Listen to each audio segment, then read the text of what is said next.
My fellow Americans, I want to speak to you tonight about the need for us to lower the temperature in our politics.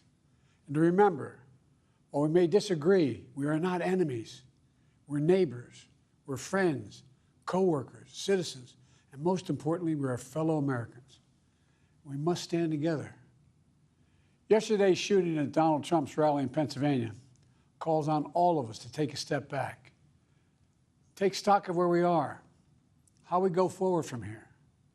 Thankfully, former Trump is not seriously injured. I spoke with him last night. I'm grateful. He's doing well, and Jill and I keep him and his family in our prayers. We also extend our deepest condolences to the family of the victims who was killed. Corey was a husband, a father, a volunteer firefighter, a hero, sheltering his family from those bullets. We should all hold his family and all those injured in our prayers. Earlier today, I spoke about an ongoing investigation. We do not know the motive of the shooter yet. We don't know his opinions or affiliations. We don't know whether he had help or support or if he communicated with anyone else. Law enforcement professionals, as I speak, are investigating those questions. Tonight, I want to speak to what we do know. A former president was shot, an American citizen killed, while simply exercising his freedom to support the candidate of his choosing. We cannot, we must not go down this road in America. We've traveled before throughout our history.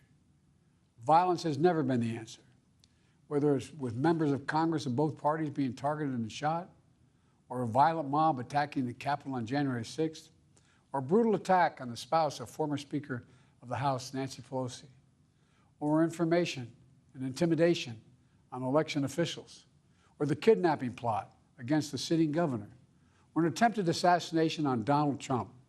There is no place in America for this kind of violence, or for any violence ever. Period. No exceptions. We can't allow this violence to be normalized. You know, the political record in this country has gotten very heated. It's time to cool it down. We all have a responsibility to do that.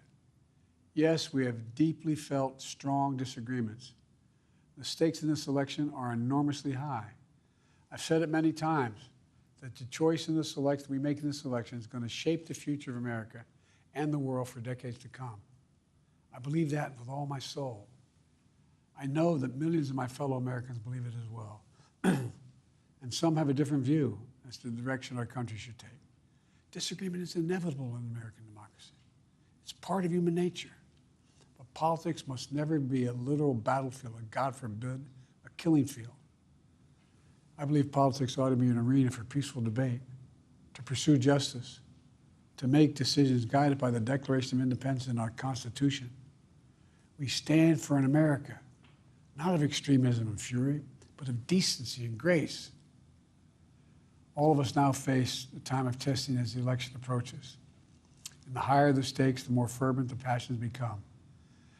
This places an added burden on each of us to ensure that no matter how strong our convictions, we must never descend into violence. The Republican convention will start tomorrow.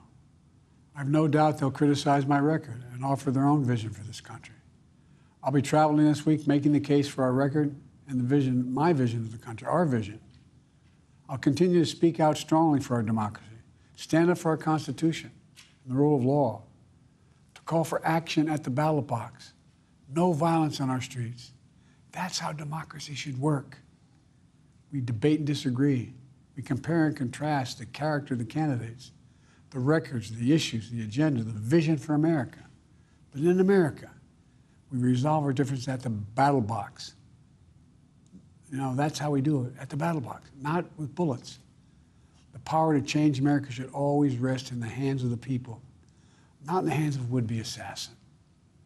You know, the path forward through competing visions of the campaign should always be resolved peacefully, not through acts of violence.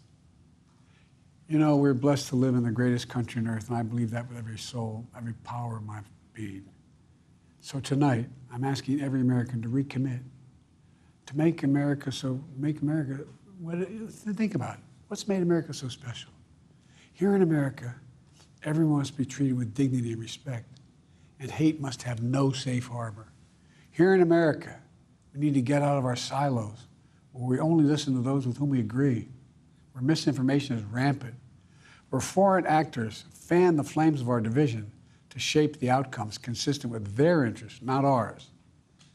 Let's remember, here in America, while unity is the most elusive of goals right now, nothing is more important for us now than standing together.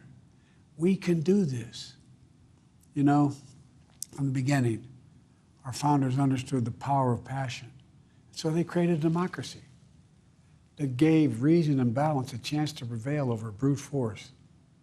That's the American we must be. An American democracy where arguments are made in good faith. An American democracy where the rule of law is respected. An American democracy where decency, dignity, fair play aren't just quaint notions, but living, breathing realities. We owe that to those who come before us, to those who gave their lives for this country. We owe that to ourselves. We owe it to our children and our grandchildren. Look, let's never lose sight of who we are. Let's remember we are the United States of America. There is nothing beyond our capacity when we do it together. God bless you all, and may God protect our troops.